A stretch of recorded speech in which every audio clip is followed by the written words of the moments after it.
Welcome to our channel Learning Math. In this video, we're going to learn about complex numbers for grade 12. Before starting and for the continuity of our channel to support you by more and more information, please like, share and subscribe with a great appreciation for your support. Now let's start together. First of all, to remember, there's something very important to remember, which is the complex number I that gives us a negative answer -1 is raised squared. Now let's remember something else. We have x prime or x is said to be the real axis, y prime or y in a complex plane is said to be the imaginary axis if we have in this plane a point M with fx z. Let's project from M on x prime or x, it gives us x. On y prime or y, it gives us y. Well, here we define the point M which has an fx z. We say that z is equal x plus iy. This is the algebraic form of z. Well, what are x and y? Actually, x is said to be the real of z, while y is said to be the imaginary part of z. Since x is on the real axis x prime or x and y is on the imaginary axis y prime or y. Well, if you know something, we can here have a right triangle OMH. In right triangles, we can apply Pythagoras theorem. Why do we need to apply it? In order to find the length of OM, which is the modulus of Z. Note something. OM has a length modulus Z. Here we have MH has a length which is equal to Y. Also, OH has a length which is equal to x. Now we can apply Pythagoras theorem. We can say that OM squared is equal to OH squared plus MH squared is x squared plus y squared. Then we can say that OM is equal to modulus Z equal radical x squared plus y squared. So here we define the modulus of the complex number Z is equal to radical x squared plus y squared. Note something. Also, we have OM forms an angle theta with x prime OX. This angle is said to be the argument of Z. Well, if you know something, since we have a right triangle, we can apply trigonometric functions. As you see here, we have applied tangent theta, which is opposite over adjacent, the opposite, which is y, over the adjacent, which is x. So it's y over x. Why did we form it? Note something, if we want to find the value of this angle which is formed with x prime or x, we can directly say that theta is equal to tangent -1 for y over x. So here we can define the argument of z is equal tangent -1 y over x. Something else. If we have a point M prime, which is the symmetry of M with respect to x prime or x, this point M prime will have an fx which is said to be z bar. Note something, if we project on x prime or x, it will give us the same value x, while if we project it on y prime or y, it gives us minus y, which is the opposite of y. So here we can define z bar, which is equal to x minus I y. Well, note something, the modulus of OM prime, or its norm or length, we can say it, is equal to modulus of z bar, its radical, x squared plus minus y squared, which gives us plus y squared since we have an even power. Isn't it equal to modulus z? So we can say that modulus z bar is equal to modulus z and it's equal radical x squared plus y squared. Something else, if you note that OM prime has an argument minus theta. It's oriented in the opposite sense. We define it as minus theta. So we can say that the argument of z bar is minus argument z is equal to minus theta. Now what about a trigonometric form and a polar form for any complex number z? Let's define the trigonometric form. If we have a point M which has an fx z, OM is having a modulus which is r equal to radical x squared plus y squared. Note something which is very important. Also in this right triangle, we can apply trigonometric functions. We can say that cosine theta is equal to adjacent over hypotenuse. The adjacent is x and the hypotenuse is r. So we say that it's x over r. Well, if we move r to the other side of the equation, divided by will become times. So we can say that x is equal to r cosine theta. Why are we doing this? We have defined yet the algebraic form, which is x plus iy. If we replace x by r cosine theta and y by its form that we're going to calculate right now, then we will have a trigonometric form. Well, we have calculated x. What about y? Note that if we apply sine theta, it's equal to the opposite over the hypotenuse. The opposite, we have just proved it's equal to y. The hypotenuse is r, so it's y over r. Now if we move r to the other side, divided by becomes sine, so we can say that y is equal to r times sine theta, so it's r sine theta. Well, we have z is x plus iy, so we can replace x and y by their values. Then we can say that z is equal to r cosine theta plus I r sine theta. Note something, r is common on both terms. We can take it as common factor, so the trigonometric form of a complex number z is r into cosine theta plus I sine theta. R is the modulus of z, theta is its argument. Also for m prime, which is the symmetric of m with respect to x prime or x, it has the apex z bar, which has an argument minus theta and the same modulus r. We can define for z bar, since we have the argument is minus theta, note that cosine minus theta is equal to cosine theta, while sine minus theta will be equal to minus sine theta. So we can say that z bar is r into cosine theta minus I sine theta. We have replaced minus theta in z, so we calculated z bar. Now what about the polar form? By the same method, we have OM, which is equal to R, argument of Z, which is theta. We have just proved that Z is equal to R into cosine theta plus I sine theta. We can say in this case that Z is equal to R exponential I theta, where we define exponential I theta by cosine theta plus I sine theta. Now what about z bar? Same modulus but opposite argument, which is minus theta. So here we can say that z bar is equal to r e minus I theta. Keep in mind that modulus z is equal to modulus z bar. It's equal to r, which is radical x squared plus y squared. Now argument z bar is minus argument z. It's minus theta. We should also keep it in mind.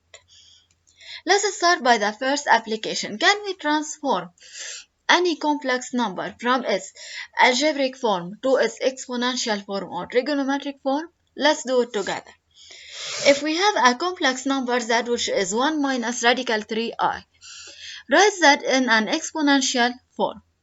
Note that z is equal to x plus iy. Here we define it as x, which will be equal to 1, and y, which is minus radical 3. We have found x and y.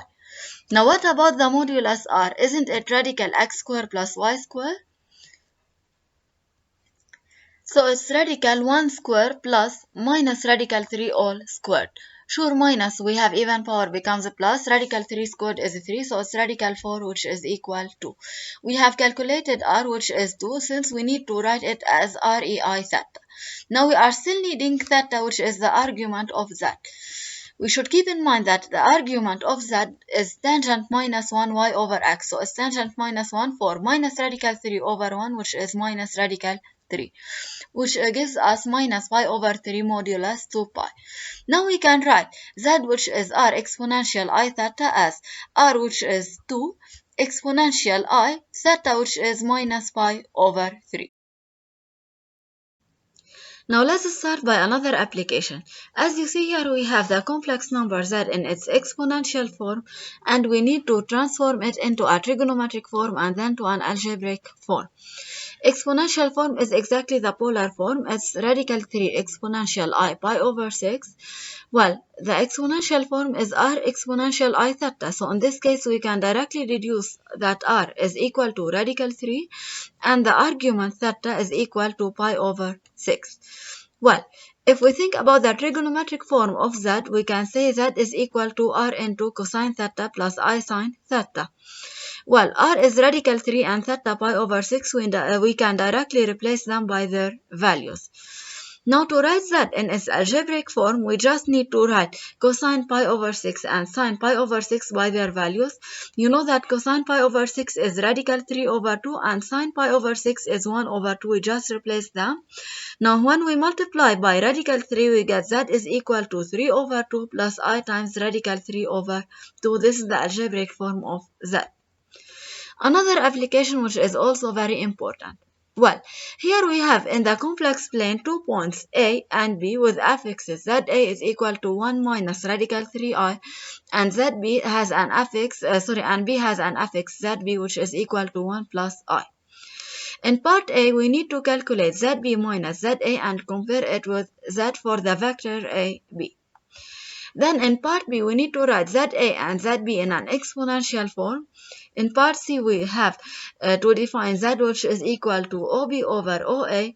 We need to deduce that modulus Z is equal to modulus of the vector AB is equal to its length, and argument Z is equal to the angle formed between the vectors OB and OA. Now let's start together. By the first part, we need to calculate ZB minus ZA and Z for the vector AB. We have ZA is 1 minus radical 3i and ZB is 1 plus I. We just subtract them. So ZB minus ZA, note that here we multiply ZA by minus. So minus 1 plus radical 3i.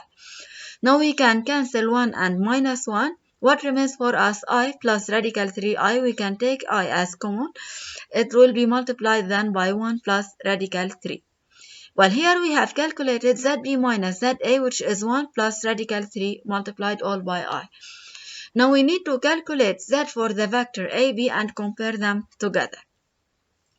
What about the vector AB? First of all, we have ZA, which is x plus iy. It's 1 minus radical 3i. Here we can conclude that xa is 1 and ya is minus radical 3. Then we can say that the point A has the coordinates 1 and minus 3 in the complex plane. For ZB, we have x is 1 and y is 1. So we can say that B has the coordinates 1, 1. What about the vector AB? XAB is XB minus XA, so it's 1 minus 1, then it's 0. Also for the vector AB is YB minus YA, so it's 1 minus times minus plus radical 3, it's YAB. So we can say that the vector AB has the coordinates 0 and 1 plus radical 3. Now what about Z for the vector AB? Isn't it x plus iy? So it's 0 plus I multiplied by 1 plus radical 3 all. So it's equal to 1 plus radical 3 all multiplied by I. If you know something, Z for the vector AB is exactly equal to ZB minus ZA. Here we need to conclude a rule, which is for a vector AB, Z for AB is equal to ZB minus ZA. Now let's start by the polar form.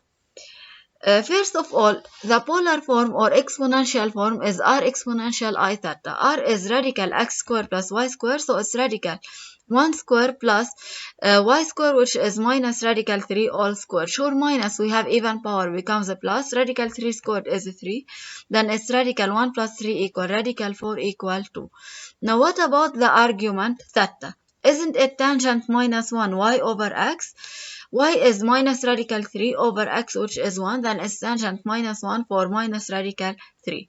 So it's equal minus pi over 3 modulus 2 pi. In this case, we can say that ZA is r exponential I theta. So it's 2. R is 2 exponential I multiplied by the argument, which is minus pi over 3. So it's minus I pi over 3.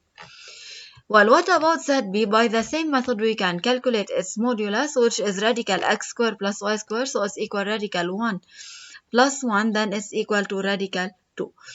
By the same method, we calculate the argument, which is tangent minus 1 for y over x, which is 1 over 1. I is not multiplied by any number, so y here is equal to 1. Well, tangent minus 1 for 1 is pi over 4, so we can say that ZB is radical to exponential I pi over 4. Well, now we define Z by OB over OA, so it's equal ZB over ZA. ZB, which is radical to exponential I pi over 4 over ZA, which is 2 exponential minus I pi over 3. If we define the numbers radical 2 over 2, here we get the modulus of z. Also for the argument, we have here exponential I pi over 4 over exponential minus I pi over 3. Here, since we can apply the functions, we can say that it's exponential I pi over 4 minus pi over 3. Minus times minus is plus. So it's exponential I pi over 4 plus pi over 3, which is 7 pi over 12. So here we can get the argument of z is 7 pi over 12. Now let's compare them with the angle formed between the argument with the angle formed between OB and OA vectors. We have the argument of the vector OB is pi over 4, while that of the vector OA is minus pi over 3. Now if we calculate the angle formed between the vectors OB and OA, we can say that it's pi over 4 minus pi over 3. So it's pi over 4 plus pi over 3 is equal 7 pi over 12. Isn't it the same as argument of z, which is zb over za? Well, something else for the modulus. Modulus OB over OA. Isn't it modulus OB over modulus OA? Then it's radical 2 over 2. Since modulus OB is radical 2, we replace it by its value, and modulus OA is 2, we replace it by its value. Now if we know something, radical 2 over 2, isn't it equal to the modulus of that? So we can say that modulus of OB over OA is equal to modulus z. Now in general, we can define for a vector AB, z for the vector AB is zb minus za, and something else. zb minus za over zd minus zc is ab over cd exponential I multiplied by the angle formed between the vectors AB and CD. Here we have two rules, and we're going to prove them directly.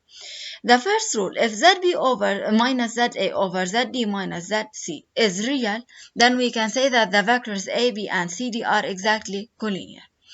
The second one, if zb minus za over zd minus zc is imaginary, then we can say that the vectors AB and CD are orthogonal to each other. Now let's prove each one of these two rules. We're going to start by the first one. First of all, if we have a point A with affix A and another one B with affix B, here we have the vector A, B. Before completing, we need to remember something. If we have two vectors U and V, we can say that these vectors are collinear with each other if and only if U is equal to KV, where K is a non-zero real number. This is very important. Also, if we have other points C and D with affixes C and D, we have the vectors AB and CD. In this case, we can say that these points are collinear if the vectors AB and CD are collinear. In this case, we can say that there's a non-zero real number K such that the vector AB is equal to K multiplied by the vector CD. Well, let's prove it together. If we have the vector AB is equal to KCD, then we can say that ZAB is equal K times ZCD. Well, ZAB is ZB minus ZA. Sure, K is a non-zero real number. Well, ZAB is ZB minus ZA and ZCD is ZD minus ZC. Now, if you know something, if we move ZD minus ZC to the other side, we have nothing between them and K, then we have times. When we move them, then we have divided. So ZB minus ZA divided by ZD minus ZC will be equal to K, which is a non-zero real number. So we can say that the 4 points A, B, C, and D will be collinear if and only if ZB minus ZA over ZD minus ZC is a pure real number. Sure, non-zero real number. Now what about if they are orthogonal to each other? If K is pure imaginary, we can say that K is x plus iy, x is 0, then K is equal to iy. Also, we can say that the argument of K is pi over 2. Since K is a pure imaginary, then we can say that K is equal to exponential I pi over 2. Well, note something which is very important. The argument of zb minus za over zd minus zc is equal to the argument of k, which is pi over 2. In this case, we can say that the vectors a, b, and cd will be orthogonal to each other since they form an angle pi over 2 between each other. Well, now we're going to remember and prove something which is very important. A complex number z is said to be pure real if and only if z is equal to z bar. In this case, we have imaginary of z is equal to 0 and z is equal to z bar equal real z in addition to the argument of z, which is k times pi, where k is a non-zero real number. Well, something which is very important. In a complex plane, we do not only define the real axis and the imaginary axis, we should remember something. On the axis x prime or x, we have y is equal to 0, and on the axis y prime or y, we have x is equal to 0. Well, if z, which is x plus iy, is a pure real, then we can say that y is equal to 0, which is imaginary of z. Then z is equal to x plus I multiplied by 0, so it's equal to x plus 0 equal x. Well, note something. Z is equal to x, which is a real number, is equal to real of z. What about z bar? Isn't it x minus iy? Y is 0, so it's x minus I times 0. X minus 0 is x. X, isn't it equal to z? So in this case, we have z bar is then equal to z. So if z is pure real, then z equals z bar. Well, what about the contrary? If z equals z bar, should we have z is pure real? Well, z equals z bar, then x plus iy is equal to x minus iy. Note that we can simplify x by x. If we move minus iy to the other side, we get iy plus iy, which is 2iy, is equal to 0 since we have nothing remaining after moving minus iy. 2iy is equal to 0, then we can have y is equal to 0. If we replace y by 0, we get z equal x, then z is pure real.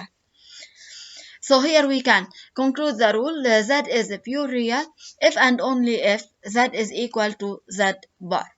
Something else. For a point which moves on the real axis, then it will have a pure real affix. Note something. However, this point moves on x prime or x, which is the real axis. We can say that the argument of its affix z is equal to k pi, where k belongs to z. Something else. We have another rule which is also very important. Z is a pure imaginary if and only if z is equal to minus z bar. In this case, we can say that real z is 0 and z will be equal to iy. Z bar is minus z minus iy. Also in this case, we can say that the argument of z is 2k plus 1 multiplied by pi over 2, where k belongs to z. Now let's start by our proof. Z is equal to x plus iy. If z is pure imaginary, then real z, which is x, it will be 0. Well, in this case, we can say that z is equal to x, which is 0, plus iy, then it's equal to iy. What about z bar? Z bar, isn't it x minus iy? So it's 0 minus iy, then it's equal minus iy equal minus z. So in this case, we can say then that z bar is equal to minus z. So if z is a pure imaginary, this gives us z bar equal minus z. Well, if z bar, the contrary, if z bar is minus z, should it give us that z is a pure imaginary? Z bar is equal to minus z, then it's we can say that x plus iy is equal to minus into z bar, which is x minus iy. Sure, we can say on the other hand that z is equal to minus z bar. So x plus iy is equal minus into x minus iy. Now we multiply them by minus, then it's equal to minus x plus iy. Note something, we can simplify plus iy. So we have x equal minus x. If we move minus x to the other side, we get 2x equals 0, then x equals 0. Now if we replace x by 0, we get z is equal to iy. In this case, z will be pure imaginary. So if z bar is equal to minus z, then we can say that z is pure imaginary, it's equal to iy. What about the argument of z in this case. For any point moving on the imaginary axis, it will have an argument which is 2k plus 1 multiplied by pi over 2, where k belongs to z.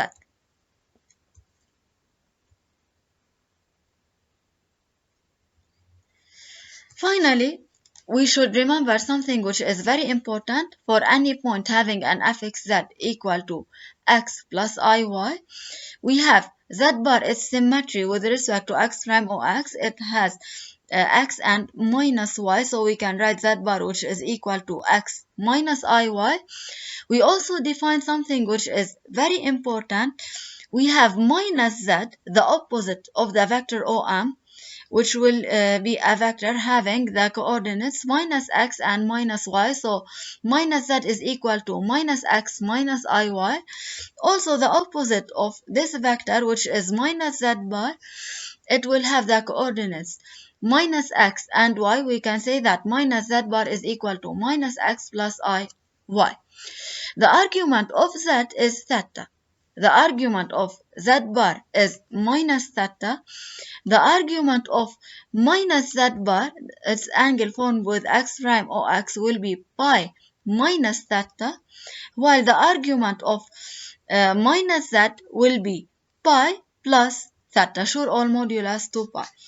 Also, we need to remember something which is very important. If we multiply z and z bar, z is x plus iy and z bar is x minus iy. Aren't they as if we have a remarkable identity, a plus b into a minus b? So it's a square minus b square. We can write it as x square minus iy all squared. But I squared is minus 1. Well, minus y all squared, it gives us, here if we multiply minus by minus, it gives us plus y squared. So it's x squared plus y squared is equal to modulus z squared. Something else. For a complex number z, which is equal to r exponential I theta, and another complex number z prime having the exponential form r prime exponential I theta prime, we define z times z prime, we multiply their modulus r times r prime, exponential I theta plus theta prime, we add their arguments, and if we divide them, then we can say that z over z prime is equal to r over r prime exponential I theta minus theta prime. We subtract their arguments. Now thank you for watching. If you enjoyed this video, please like, share and subscribe. With a great appreciation for your support. Thank you for watching.